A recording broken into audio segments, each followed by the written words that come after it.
खोकर पाने का मज़ा ही कुछ और है और रोकर मुस्कुराने का मज़ा ही कुछ और है। हार तो ज़िंदगी का हिस्सा है मेरे दोस्त, हार के बाद जीतने का मज़ा भी कुछ और है। चलिए, हेलो बच्चों, क्या हालचाल है? ऐसा उम्मीद करता हूँ कि बढ़िया होगा। तो आप चलिए क्लास को शुरू करते हैं। इस वीडियो में हम केमिस्ट्री पढ़ने वाले हैं, क्लास 10th का, ठीक है। और VVI सब्जेक्टिव क्वेश्चन 2023 का ये होगा और एक क्रैश कोर्स के रूप में इसे जाना जाएगा, ठीक है। और जो अध्याय ये पहला होगा, चैप्टर का नाम है रासायनिक अभिक्रियाएं एवं समीकरण। रासायनिक अभिक्रियाएं एवं समीकरण, ठीक है। तो चलिए सबसे पहले इसके बारे में थोड़ा बहुत कुछ जान लेते हैं कि रसायन शास्त्र को अंग्रेजी में केमिस्ट्री कहा जाता है। केमिस्ट्री शब्द की उत्पत्ति केमिया से हुई है ना, केमिया से, जिसका अर्थ होता है काला रंग। क्या होता है? काला रंग होता है, ठीक है। और रसायन शास्त्र के जो पिता हैं ये हैं लेवाइजर। कौन है? लेवाइजर। कहीं कहीं लेवासिए भी उसे बोला जाता है, तो आप लोग इसे याद रखिएगा। अब देखिए, इस चैप्टर में हम जो पढ़ेंगे, सबसे पहले मेरा क्वेश्चन यहीं से शुरू होगा, रासायनिक अभिक्रिया क्या है? रासायनिक अभिक्रिया क्या है? क्योंकि हेडिंग में ही लिखा हुआ है कि रासायनिक अभिक्रियाएं एवं समीकरण, ठीक है। तो सबसे पहले इसमें जानेंगे कि रासायनिक अभिक्रियाएं क्या है, केमिकल रिएक्शन। तो देखिए, रासायनिक अभिक्रिया क्या है, आपको सबसे पहले हम समझाते हैं। रासायनिक अभिक्रिया होने के लिए इसमें चाहिए सबसे पहले अभिकारक। क्या चाहिए हमको? अभिकारक। और जब अभिकारक जब मिल जाएगा ना, तो वो रिएक्शन होगा अंदर ही, और रिएक्शन करने के बाद बनेगा प्रतिफल, जिसको अंग्रेजी में बोलते हैं प्रोडक्ट। इसका दूसरा नाम है उत्पाद। इसका दूसरा नाम क्या है? उत्पाद। किसका? प्रतिफल का, ठीक है। तो ये जो रासायनिक जो अभिक्रियाएं होती है वो अंदर ही होती है, केमिकल रिएक्शन होती है ना। इसकी अगर परिभाषा अगर करना चाहें इसकी रासायनिक अभिक्रिया की, तो वैसे दो या दो से अधिक पदार्थ या अकेले ही किसी पदार्थ से अभिक्रिया कर करके अलग गुण वाले, यानी कि भिन्न गुण वाले एक या एक से अधिक नए पदार्थ का निर्माण करे, यह प्रक्रिया कहलाएगा रासायनिक अभिक्रिया। यह प्रक्रिया क्या कहलाएगा? रासायनिक अभिक्रिया। नहीं समझ रहे हैं?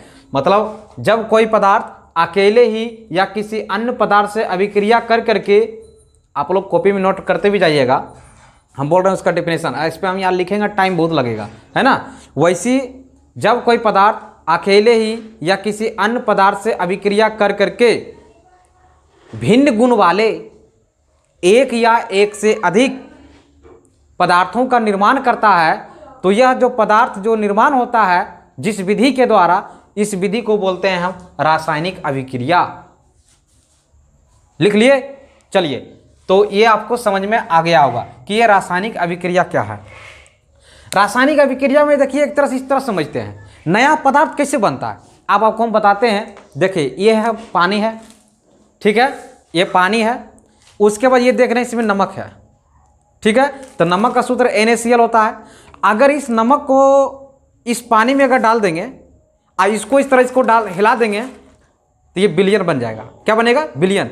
इसके अंदर एक केमिकल रिएक्शन होगा और वो रिएक्शन होने के बाद एक नया पदार्थ बन जाएगा। जैसे चीनी अगर रहेगा या नमक डाल देंगे, तो ये पानी नहीं रहेगा, ये यौगिक बन जाएगा और ये कहलाएगा आपका क्या? मिश्रण भी बन जाएगा और ये आपको तो एक नए पदार्थ का निर्माण हो जाएगा। जब ये दोनों कंपाउंड इसमें मिलेगा तब, समझ रहे हैं। जैसे कि चाय बनाना है तो उसमें चीनी डालते हैं, चाय पत्ती डालते हैं, पानी रहता है, दूध रहता है, सब अगर मिल गया तो नया चीज बनेगा, उसे नाम दे देते हैं हम लोग चाय है वो, है ना। उसी तरह ये इस रासायनिक अभिक्रिया में भी होती है, ठीक है। चलिए, अब आगे हम बढ़ते हैं, इस पे आते हैं। अभिकारक को समझते हैं। अभिकारक क्या है? इसको अंग्रेजी में बोलते हैं रिएक्टेंट। तो देखिए, अभिकारक क्या है? अभिक्रिया में जो भाग लेता है, अभिक्रिया में जो भाग लेता है वो कहलाता है क्या? अभिकारक। जैसे कार्बन प्लस ऑक्सीजन, अगर दोनों ये रिएक्शन जब करेगा तो बनेगा CO2, कार्बन डाइऑक्साइड। तो बताइए, कार्बन डाइऑक्साइड कब बना? जब इसमें कार्बन और ऑक्सीजन ये दोनों आपस में रिएक्शन किया, यानी अभिक्रिया किया तब, ठीक है। प्लस चिन्ह बता रहा है कि ये दोनों आपस में मिल गया, ये दोनों आपस में क्या हुआ? मिल गया, तब ये बना CO2, ठीक। चलिए आइए, तो इस CO2 बनाने के लिए इसमें कौन कौन भाग लिया, एक कार्बन भाग लिया, एक ऑक्सीजन भाग लिया, तो ये दोनों को हम बोलेंगे अभिकारक। क्या बोलेंगे? अभिकारक बोलेंगे। और अभिकारक की क्रिया करने के बाद जो नया पदार्थ बन जाता है प्रोडक्ट के रूप में, इसे हम बोलते हैं प्रतिफल। इसे क्या बोलेंगे हम लोग? प्रतिफल, या इसे उत्पाद भी बोलते हैं, इसे उत्पाद भी बोलते हैं, अंग्रेजी में प्रोडक्ट भी बोलते हैं। ठीक है, क्लियर? आइए, तो ये भी दोनों पॉइंट आपको अच्छे तरीके से क्लियर हो गया होगा। अब चलते हैं रासायनिक अभिक्रियाओं की विशेषताएं। देखिए, जब भी कोई पदार्थ आपस में जब अभिक्रिया करता है ना, तो उसमें कुछ ना कुछ जरूर परिवर्तन होता है। तो उसके क्या क्या परिवर्तन होते हैं इसमें देखते हैं। सबसे पहला पॉइंट परिवर्तन होगा गैस की उत्पत्ति, उसमें गैस निकलेगा। जैसे ये जिंक है, जिंक जब हाइड्रोक्लोरिक अम्ल के साथ अभिक्रिया जब करेगा तो ये हाइड्रोजन से ज़्यादा पावरफुल कौन है? जिंक। हम पढ़ेंगे आगे, सक्रियता श्रेणी जब पढ़ाएंगे ना तो उसमें आपको समझाएंगे पावरफुल कैसे है। तो इसका मतलब ये कमजोर है, तो इसके यौगिक से यानी हाइड्रोक्लोरिक अम्ल से हाइड्रोजन को ये भगा देगा, तो यहाँ बच जाएगा आकर के कौन? जिंक बटेगा, और क्लोरीन के साथ ये बन जाएगा जिंक क्लोराइड, और हाइड्रोजन H2 ये गैस बन के या क्या होगा? उड़ जाएगा। तो यहाँ पर जो तीर चिन्ह जो ऊपर जो लगा दिए ना, इसका मतलब समझिए ये गैस है। ये क्या है? ये गैस है। तो जब अभिक्रिया जब होता है तो ये क्या बनता है? गैस बनता है। इसको संतुलित करने के लिए देखिए, क्लोरीन यहाँ 2 गो, हाइड्रोजन भी 2 गो, तो इसके आगे यहाँ 2 लगा दीजिए, तो ये समीकरण बैलेंस हो गया। आपको संतुलित करने के लिए भी सिखाएंगे। बहुत बच्चे इसमें परेशान भी हो जाते हैं, प्रॉब्लम भी होता है, उसको सब क्लियर कर देंगे। तो इसमें देखिए गैस की उत्पत्ति हुआ, ये गैस का हुआ, तो ये पहला पॉइंट था रासायनिक अभिक्रिया की विशेषताएं। इसका दूसरा पॉइंट क्या होगा? कुछ ऐसे रासायनिक अभिक्रिया होते हैं जो कि अभिक्रिया जब आपस में करेगा ना तो गैस नहीं बनेगा, वो कोई ठोस पदार्थ बनेगा। उस ठोस पदार्थ को हम बोलते हैं अपक्षेप। उस ठोस पदार्थ को हम क्या बोलेंगे? अपक्षेप बोलेंगे। क्लियर? जैसे देखिए ये नमक है, नमक अभी तुरंत हम आपको दिखा रहे थे कि जो नमक का जो सूत्र होता है NaCl। अब मेरे हाथ में जो देख रहे हैं ना, ये नमक है। इस नमक के पैकेट में भी लिखा हुआ है NaCl, जिसको बोलते हैं साधारण नमक। और रासायनिक अभिक्रिया का इसका नाम है, केमिस्ट्री में से बोला जाता है सोडियम क्लोराइड, और व्यापारिक नाम है साधारण नमक। क्लियर? बाजार में जो बिकता है हम लोग नमक बोल के बिकते हैं, लेकिन इसको जब प्रयोगशाला में जब बनाया जाता है, रसायन शास्त्र में से बोला जाता है सोडियम क्लोराइड। संकेत में से बोलते हैं NaCl, इसका जो सूत्र होता है। ठीक है? जब ये नमक जब आपस में अभिक्रिया जब करता है, किससे? सिल्वर नाइट्रेट के साथ, सिल्वर नाइट्रेट के साथ अभिक्रिया जब करता है तो ये बनता है सोडियम नाइट्रेट। क्या बनता है ये? Sodium nitrate. और बनता है ये क्या?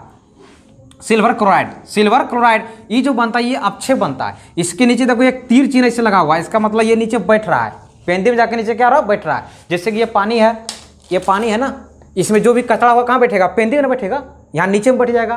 तो जो नीचे में जो बैठेगा यही अपक्षेप कहलाएगा। क्या कहलाएगा? ये अपक्षेप कहलाएगा। ठीक है, चलिए आइए, तो इसका एक उदाहरण ये था। दूसरा उदाहरण देख सकते हैं कि बेरियम क्लोराइड जब सल्फ्यूरिक अम्ल के साथ अभिक्रिया करता है तो बन जाता है बेरियम सल्फेट और हाइड्रोक्लोरिक अम्ल बनता है। तो इसमें जो बेरियम सल्फेट है ये आपका अपक्षेप है। इसमें क्या है? अपक्षेप है। केमिकल रिएक्शन में ऑब्जेक्टिव में ये क्वेश्चन आ सकता है, ये इस तरह के समीकरण लिख देगा, उसके बाद पूछेगा बताइए इसमें अपक्षेप के रूप में क्या बना, तो आपको बोलना है कि बेरियम सल्फेट। अगर ये समीकरण रहेगा तो बोलना है सिल्वर क्लोराइड। क्या बोलना है उसे? सिल्वर क्लोराइड बोलना है। क्लियर? चलिए आइए, अब तो 2 चीज देखेंगे। रासायनिक अभिक्रिया जब होता है तो पहले गैस बनता है, दूसरा अपक्षेप बनता है, तीसरा और क्या हो सकता है? तीसरा ये होता है रंग परिवर्तन। क्या होता है? रंग परिवर्तन होता है। हाँ, रंग भी बदल जाता है। देखिए, जब हम लोहे को अगर तपाएंगे, उसको हीट जब करेंगे ना तो उसका रंग बदल जाता है। वो जिस पहले अवस्था में रहता है वो पहले अवस्था में नहीं रहता है, वो अपनी नया रूप में आ जाता है, वो आता है ना। तो वही इसमें समझना है कि रंग परिवर्तन, जैसे कि KMnO4, KMnO4 एक बोलते हैं पोटेशियम परमैंगनेट। पोटेशियम परमैंगनेट है ना, ये पोटेशियम जो परमैंगनेट है इसका रंग होता है बैगनी। कैसा होता है? रंग बैगनी होता है ना। इसको जब गर्म करोगे तो ये बैगनी रंग धीरे धीरे क्या हो जाएगा? गायब हो जाएगा। तो देख रहे हैं ना कि रंग भी परिवर्तन हो गया, रंग भी बदल गया। ठीक है, चलिए आइए अब देखते हैं ताप। ताप में परिवर्तन, ताप में भी बदल जाता है। ताप में परिवर्तन क्या होगा? जब पदार्थ को जब गर्म जब करोगे ना तो उसमें 2 तरह के पदार्थ होते हैं। एक होते हैं ऊष्मा लेने वाला एक होता है ऊष्मा देने वाला, ठीक है। जो ऊष्मा लेगा उसे बोलेंगे ऊष्मा शोषी, और जो ऊष्मा देगा वो कहलाएगा ऊष्मा क्षेपी। आपको हम बोले साधारण भाषा में, लेकिन एग्जाम में तुमको ऐसे नहीं लिखना जो ऊष्मा लेगा ऐसे बोलेंगे, उसको बोलना है आपको ऊष्मा क्षेपी और ऊष्मा शोषी क्या है। चलिए आपको बोर्ड को हम क्लीन करके आपको समझाते हैं अच्छे तरीके से, बने रहिएगा वीडियो के अंत तक। और वीडियो को अगर अच्छा लगता है तो अपने ग्रुप में जरूर इसे शेयर करें, ठीक है, और प्लीज़ सपोर्ट करते रहिएगा। आइए हम सबसे पहले समझते हैं ऊष्मा शोषी। ऊष्मा शोषी, ऊष्मा शोषी पदार्थ। ऊष्मा शोषी पदार्थ क्या है या अभिक्रिया जो भी बोलिए, मतलब ऊष्मा शोषी में क्या होगा। ऊष्मा का मतलब समझिए एक तरह से हीट है, ये ताप, और शोषी का मतलब हुआ सोखना। सोखना, सोखना मतलब पदार्थ को जब ऊष्मा जब देंगे ना तो वो अभिक्रिया करने के लिए क्या लेगा, ऊष्मा लेगा। अभिक्रिया करने के लिए क्या लेगा, वो ऊष्मा लेगा, तभी वो क्या होगा, कोई नया पदार्थ इधर बनेगा। वैसे पदार्थ जब दो आपस में अभिक्रिया करता है तो वो ऊष्मा के लेती है। क्या लेती है वो, ऊष्मा की। उसे क्या होती है, जरूरत होती है। बिना ऊष्मा को वो अभिक्रिया कर पाएगा नहीं, तो वो पदार्थ कहलाएगा आपका क्या, ऊष्मा शोषी। क्या कहलाएगा, ऊष्मा शोषी कहलाएगा। दूसरा ऊष्मा क्षेपी अभिक्रिया, ये दूसरा जो होगा ऊष्मा क्षेपी। वैसे पदार्थ जब वो अभिक्रिया करता है तो अभिक्रिया करने के बाद उससे ऊर्जा निकलता है। क्या निकलता है उससे, ऊर्जा, उसे बोलेंगे ऊष्मा क्षेपी अभिक्रिया। जैसे आप जान रहे हैं कि ये Ca कैल्शियम ऑक्साइड, इसको कली चूल्हा भी बोलते हैं। ये दुकान में जो मिलता भी है, जो खैनी उनी जो खाते हैं ना, तो चूना उसमें मिला के जो खाते हैं ना, तो वही है ये CaO, कली चूना। तो इस पर अगर वाटर डालोगे, पानी, अगर इस पर जल डालोगे ना, जल, तो इसमें क्या होगा, ऊष्मा निकलेगा, हीट होगा, हीट। या आप देखे होंगे घर में अभी हाल ही फिलहाल दिवाली का दिन था, इसके पहले आप लोग चूना किए होंगे, पोचाड़ा जिसको बोलते हैं ना, तो पानी में अगर डालोगे तो मार्केट से चूना ला करके तो क्या होता, गर्म हो जाता था। क्या है, तो ऊष्मा निकल रहा है कि ऊष्मा ले रहा है, ऊष्मा उससे निकल रहा है, तो वो कहलाएगा ऊष्मा क्षेपी अभिक्रिया। वो कैसा पदार्थ है, ऊष्मा क्षेपी है वो, जिससे ऊष्मा निकलेगा। ऊष्मा क्षेपी अभिक्रिया करने के बाद ऊष्मा जिससे निकलेगा वो ऊष्मा क्षेपी होगा, और अभिक्रिया करने के लिए जो ऊष्मा लेगा वो कहलाएगा ऊष्मा शोषी। क्लियर, चलिए आप समझ गए होंगे दोनों क्या है। चलिए अब आते हैं अवस्था में परिवर्तन। अवस्था में परिवर्तन, अब चलिए आपको मोमबत्ती का एक उदाहरण है, आपको हम इसको समझाते हैं मोमबत्ती से। अवस्था में परिवर्तन क्या हुआ, जैसे कि ये देखिए, ये मोमबत्ती है ना, इस मोमबत्ती को जब इसको जला देंगे, इसे क्या करेंगे, जला देंगे, तो ये मोमबत्ती जलाएंगे ना, तो ये जो धागा है, ये धागा जलेगा।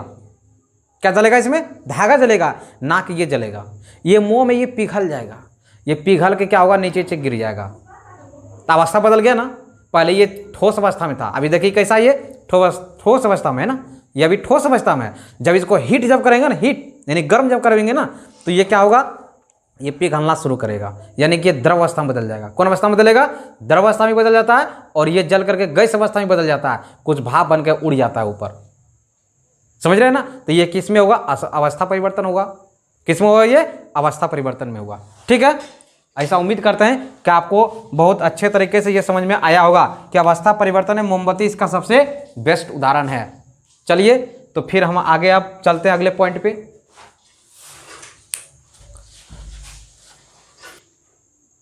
चलिए समझते हैं कि रासायनिक समीकरण किसे कहते हैं। ये केमिकल इक्वेशंस, अंग्रेजी में इसे बोलते हैं केमिकल इक्वेशंस। आइए समझते हैं रासायनिक समीकरण क्या है। देखिए रासायनिक समीकरण क्या है, जब भी किसी पदार्थ को संकेतों सूत्रों के द्वारा उसको किसी व्यवस्थित रूप से निरूपण जब करते हैं ना, तो वो एक समीकरण में फॉर्मेट हो जाता है। वही निरूपण कहलाता है आपका क्या, रासायनिक समीकरण। जैसे कि मान लीजिए आपका ये हाइड्रोजन है, ये हाइड्रोजन है, ये क्लोरीन है, ये क्लोरीन है। ये दोनों जब रिएक्शन करेगा तो ये बनेगा 2HCl, यानी दो हाइड्रोजन दो क्लोरीन, हाइड्रोजन क्लोराइड बनेगा, है ना। तो ये रासायनिक समीकरण में क्या हुआ, देखिए हाइड्रोजन का संकेत H हुआ, क्लोरीन का संकेत Cl है ना। तो वैसे समीकरण जिसमें पदार्थ को संकेतों या उसके सूत्रों के द्वारा अभिव्यक्त करते हैं, उसका निरूपण करते हैं जिस समीकरण पे, वही कहलाता है वो रासायनिक समीकरण। जो अभिक्रिया में भाग लेता है उसी का, है ना। तो आप समझ में गए कि रासायनिक समीकरण क्या है। अब देखिए रासायनिक समीकरण लिखने के नियम क्या है। तो देखिए सबसे पहले बताते हैं, बीच में सबसे पहले एक तीर होता है, इसको तीर बोलते हैं, है ना। ये जो तीर जो बतलाता है रासायनिक समीकरण की अभिक्रिया की दिशा। ये तीर जो है आपको पूछेगा कि रासायनिक समीकरण में जो ये एरो जो होता है तीर, ये तीर क्या बताता है, रासायनिक अभिक्रिया की दिशा, ये किधर से किधर हो रहा है। तो ये अगर इस तरह तीर रहेगा ना तो समझ जाइए ये उधर होता है बायां, इधर होता है दायां, यानी कि बाएं से दाएं की ओर हो रहा है अभिक्रिया, ठीक है। अब देखिए ये रासायनिक जो अभिक्रिया का जो चिन्ह है, यानी जो तीर है, इस तीर के पहले जो होता पदार्थ जो अभिक्रिया में भाग लेता है वो कहलाता है अभिकारक। जैसे इसमें कुछ और ले लीजिए, जैसे कि ए है अब प्लस बी है, अगर ए जब बी से अभिक्रिया करेगा तो बनेगा इधर सी, अब प्लस क्या बनेगा डी।